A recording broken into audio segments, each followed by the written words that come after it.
Think 10 years ago this is just a comedy? I feel like this was greenlit because it had the horror element in it. But the first 20 minutes is like your standard super bad high school comedy. It's possible. I don't know though, because Y2K, like as a movie, I could feel the passion behind Evan Winter and Kyle Mooney, how much they wanted to make this movie. Did you like? I just felt that in every scene, like, okay, these are two people who actually really cared about making like a great horror comedy. It was fantastic. I mean, we can jump right into it. Like what was your experience with this movie off the rip? So, theater experience was pretty funny here. um, I got to the theater. It was a longer line than I've ever seen at this AMC for Moana 2 or Wicked or Gladiator 2. I don't know what it was for. It definitely was not for Y2K though. Y2K, I walked into the theater. There was one other person in there, just a solo going in, and a couple other people trickled in as the trailers came to a close. But in all, I think it was me, three other solos, and a couple that were probably like 6 years old. I was laughing my ass off through this entire fucking movie. I could not believe that I was the only one doing it. Everybody else was dead silent. And no spoilers here, but when Fred Durst and the what's her name? She plays like the videographer person. I do not know her name. I don't think you're supposed to know her name. We'll get into that later. Okay, well, they get up on stage. The old couple stood up and walked out. I couldn't You're believe it. I kidding. was Oh, okay, but like they're 60, man. Like I could see why people are frustrated with the dumb fun that is in this movie. It just so happens you and I are this is right up our alley. This is great. it was awesome. I walked out. I didn't stop smiling for the rest of the day. It was awesome. You got to blast a movie grade for it.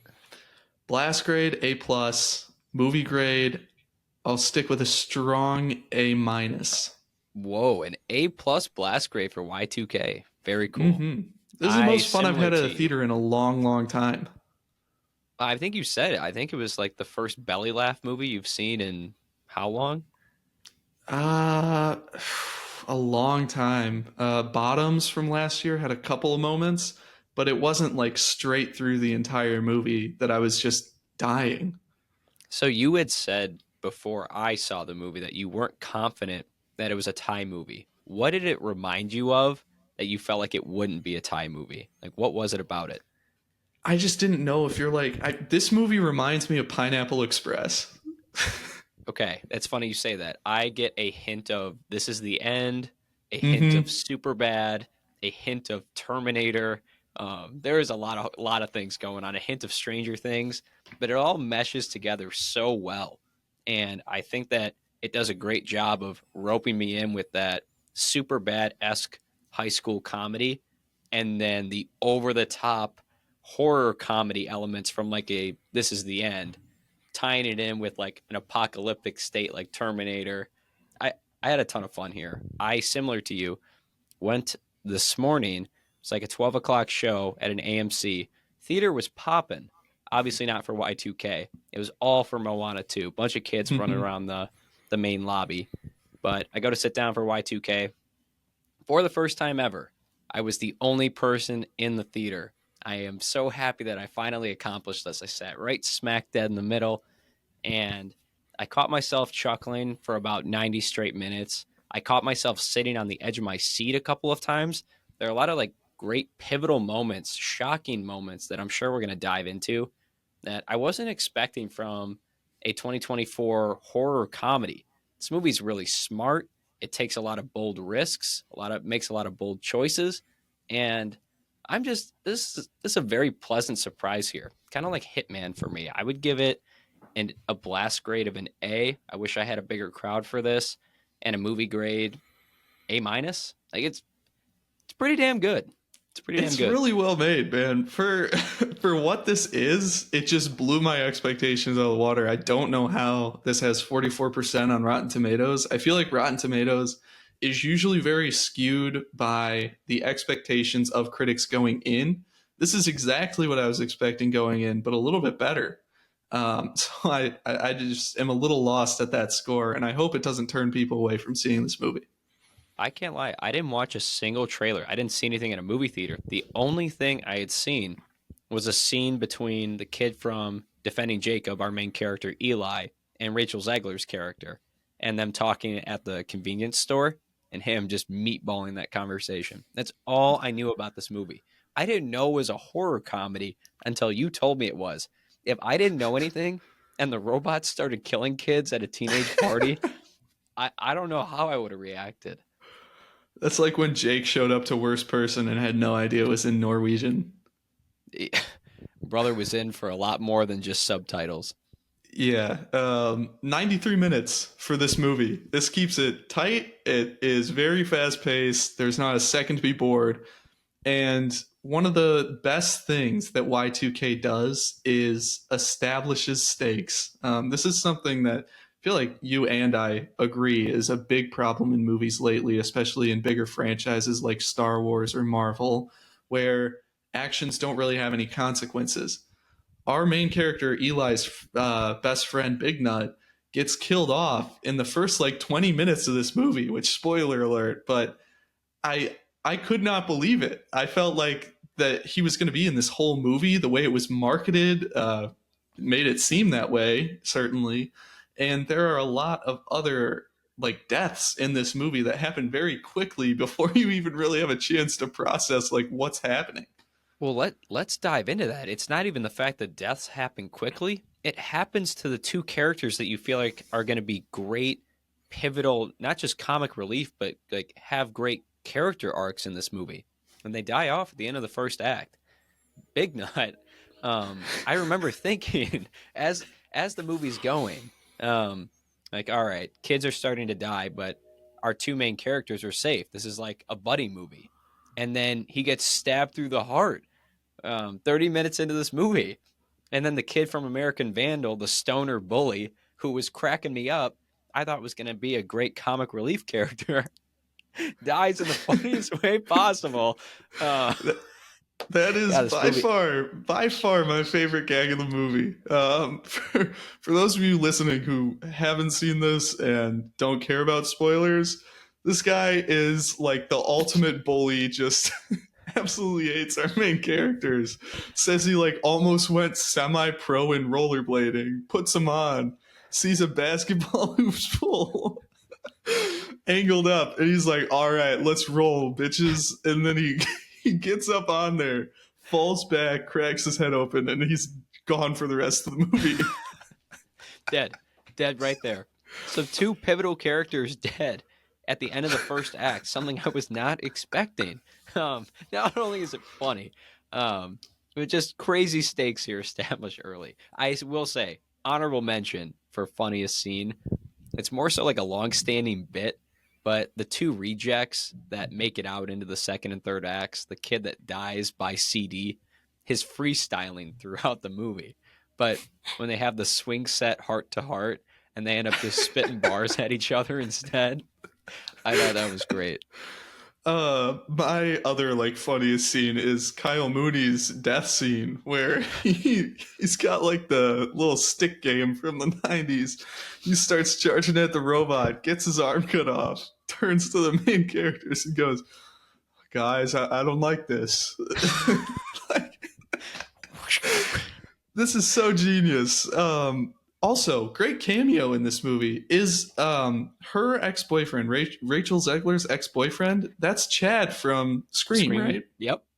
Great, Nice. great intro with that guy. What was his name in this movie? Jacob, maybe? I'm Who, not who sure. cares? But he was a part of one of my other favorite parts of this, The Collective.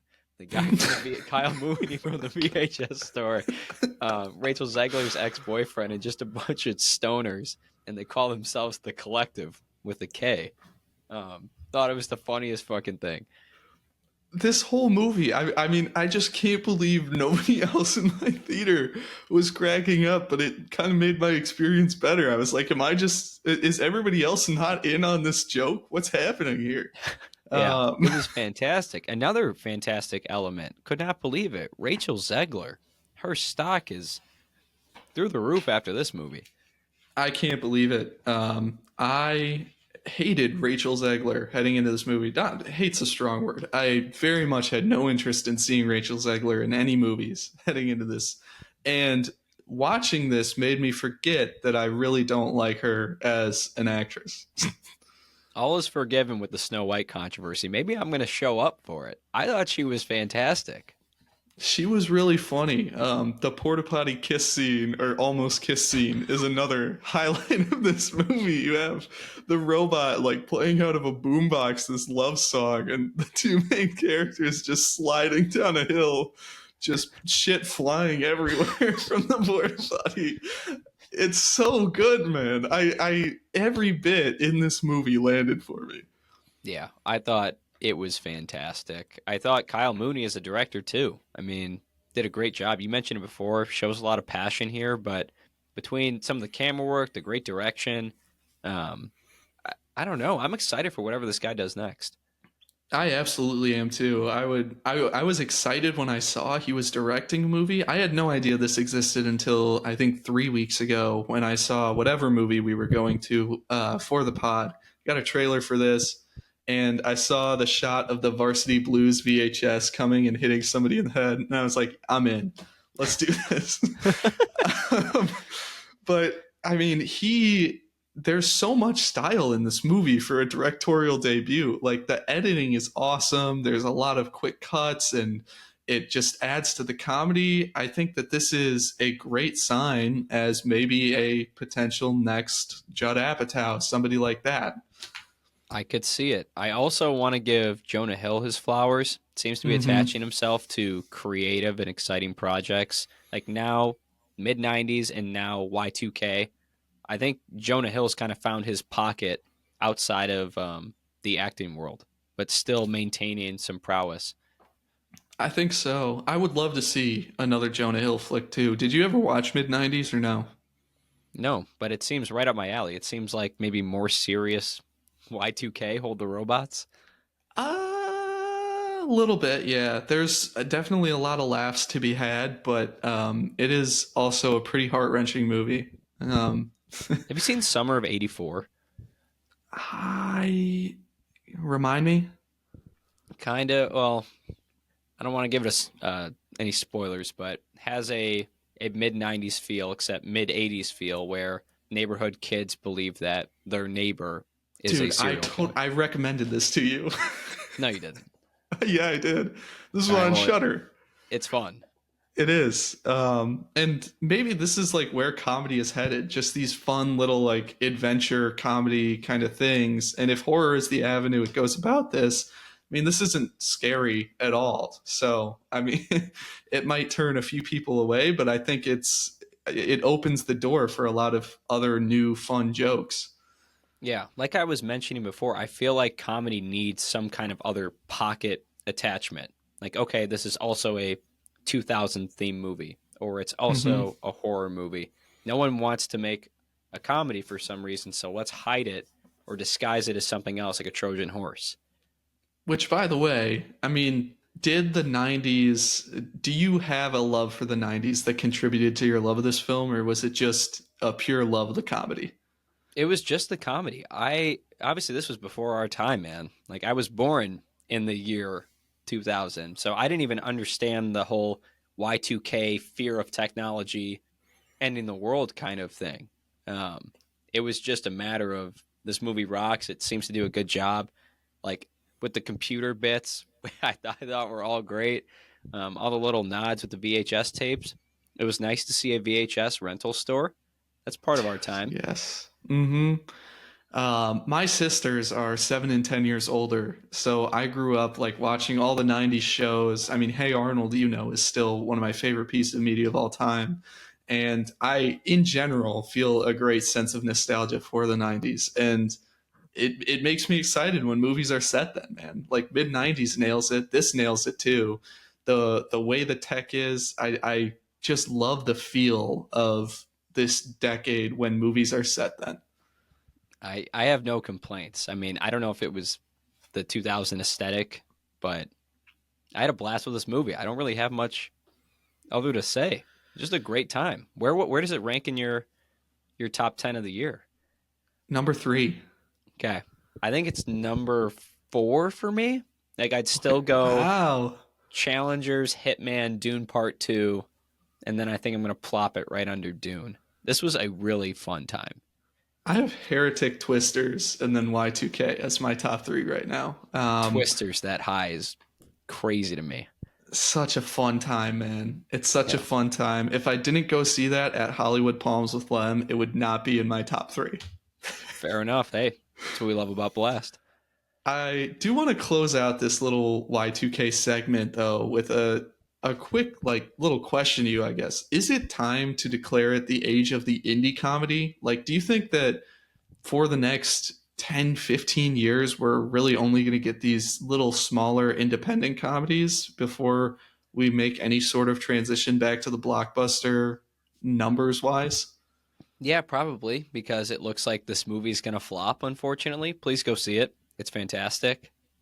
We need more movies like this, but if anything, this will be the only avenue for comedy. I don't see a big blockbuster getting picked up in the next 5, 10 years. So, yes, this is the avenue for a while. And not only that, I'm thinking back like for from 2020 on, let's set this COVID in forth. I'm thinking of the best comedies, and I have like Borat 2 and King of Staten Island as my favorite from 2020. King of Staten Island, did you watch that or no? Nope. Oh, dude, I think you would like that one too. The next year, Inside, Bo Burnham and Zola, two again just masterful movies. Triangle of Sadness goes on to win the Palme d'Or in 2022, and then last year is kind of the anomaly with Barbie being like one of the most popular movies of the year, a total blockbuster and a comedy. And I mean, 3 out of 4 is a pretty good track record. This is my favorite comedy of this year. We're hitting 4 out of 5 here. I think that it's just going to be low budget kind of flicks until there is some proof that movies like this can actually bring an audience to the theater again.